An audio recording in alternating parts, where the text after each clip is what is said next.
Well, here we go, the Kugoo Kirin M4 Pro. We're gonna see what this scooter is like.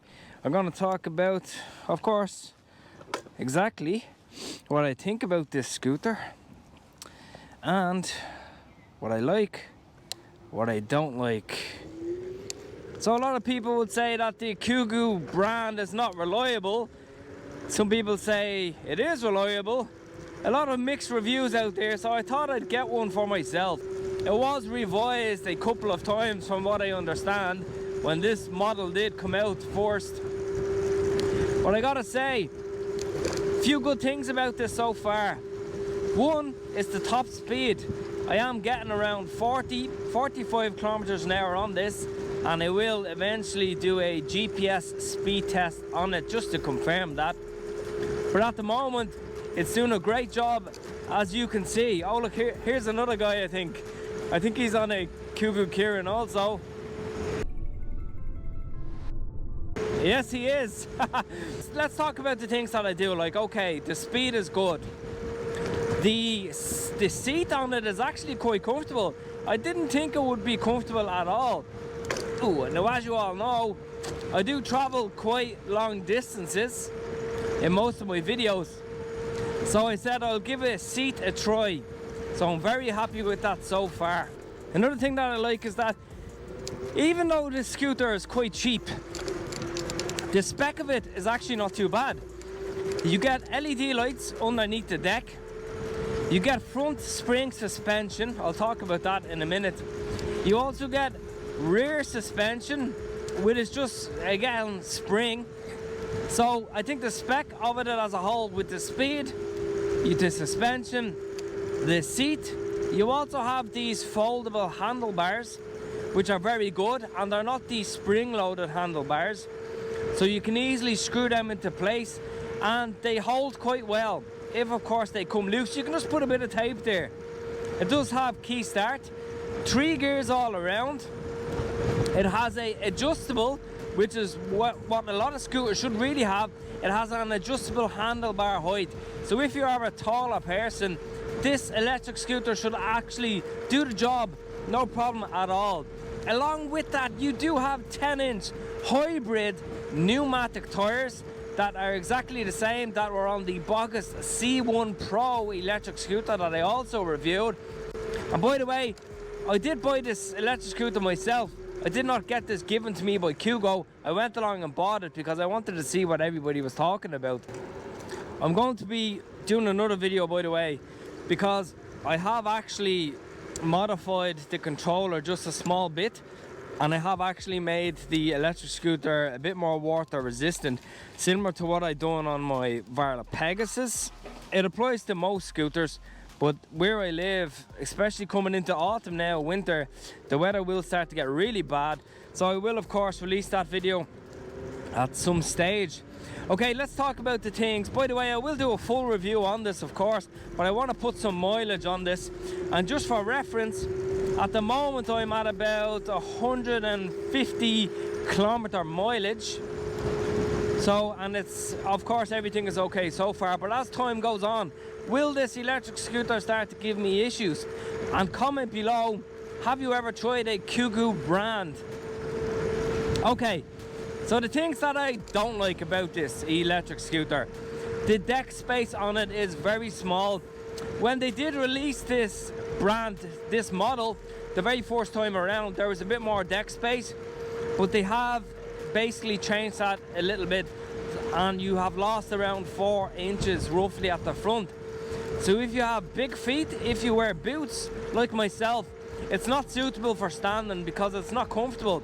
And if you're going long distances, definitely don't bother unless you plan on actually using the seat on this. Now it does say you can go up 10-degree hills.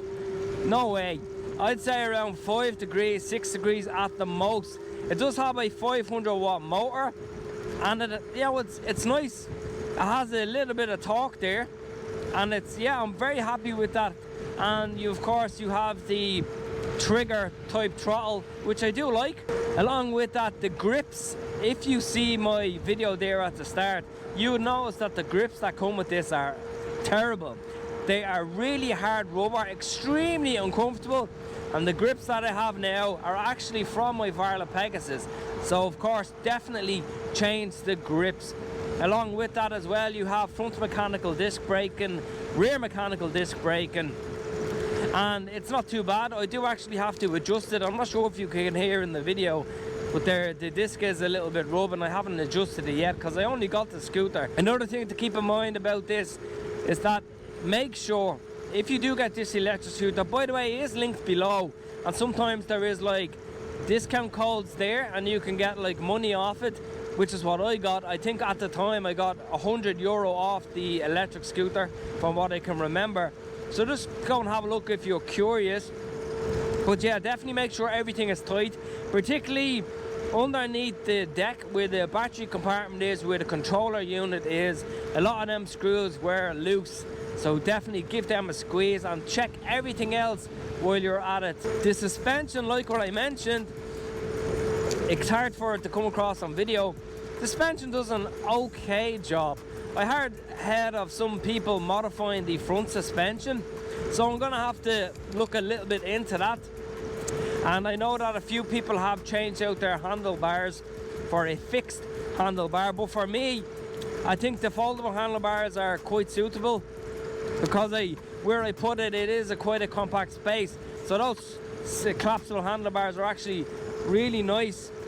But I gotta say, even though a lot of people would be like, you look stupid, for me, at my age, comfort level is number one, and after that would go range, and then after that would go speed. So on this, the range is stated as up to 65 kilometer range, and I did do a small range test on it, going around a 16 kilometer distance, gear 3 most of the way, and I used less than actually half a battery, and that was actually standing up at that time.